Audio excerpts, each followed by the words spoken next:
Is love not translating? Try the love languages. So what does love mean? Does it have the same meaning for everyone? And how do we show our love? And so what we're going to be doing is we're going to be talking about the 5 love languages by Dr. Gary Chapman.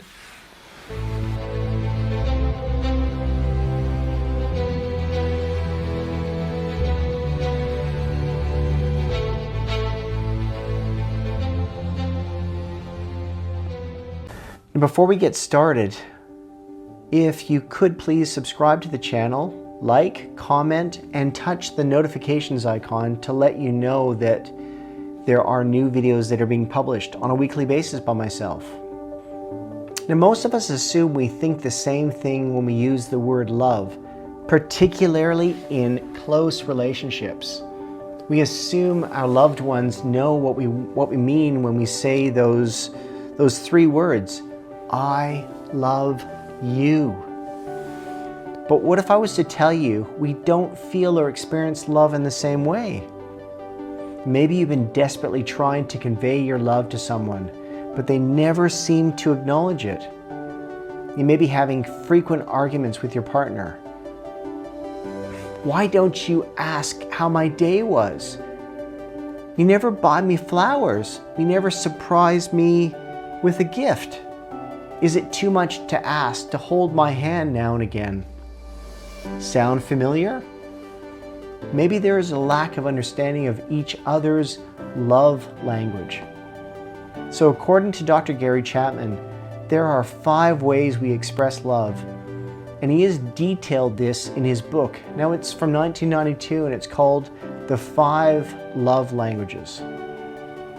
So if you don't know what love languages are, it's a great book to read.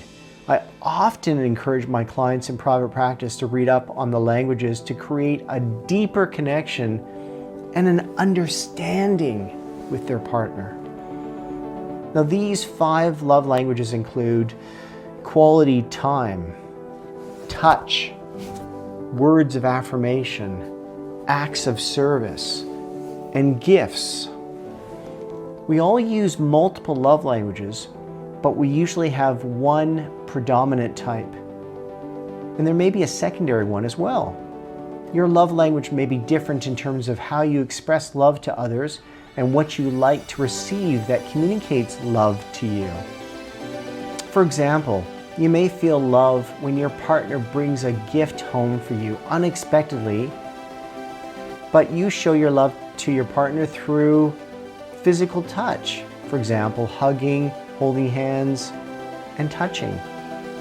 So in a nutshell, the 5 love languages, as we've just touched upon them, are, for example, gifts, buying someone or giving someone a present.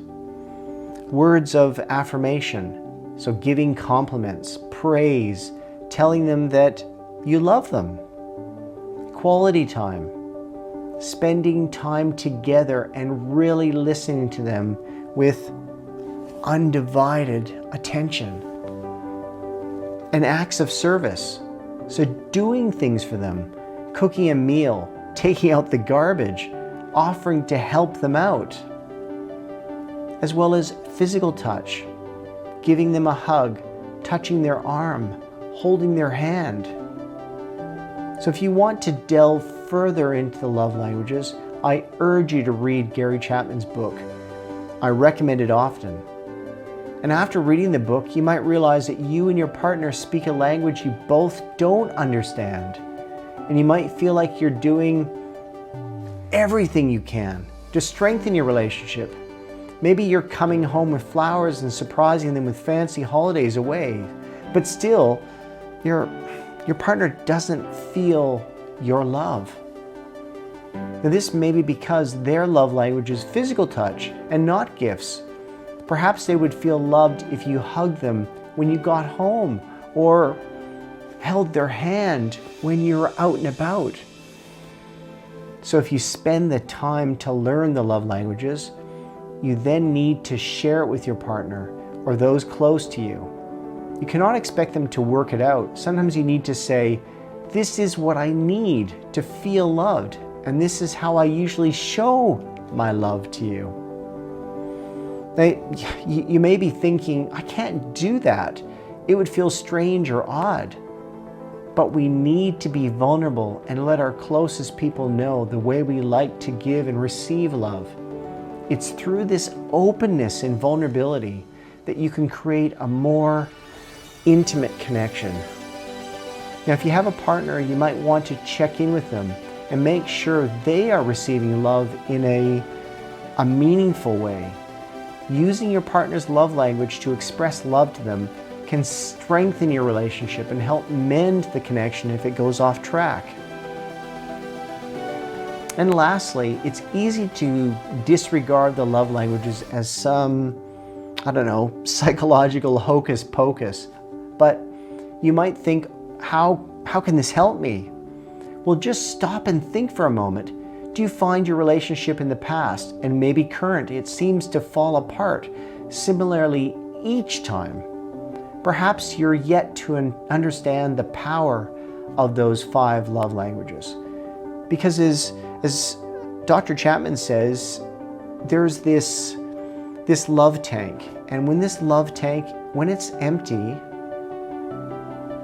it's really hard to give. So what are you waiting for? Grab the book and get reading. Thanks very much for watching, and I do trust you become better at both understanding what your love languages are and those of your partners. Thanks very much for watching. Please subscribe, comment, like, and touch the notification icon. Take care. Love be with you.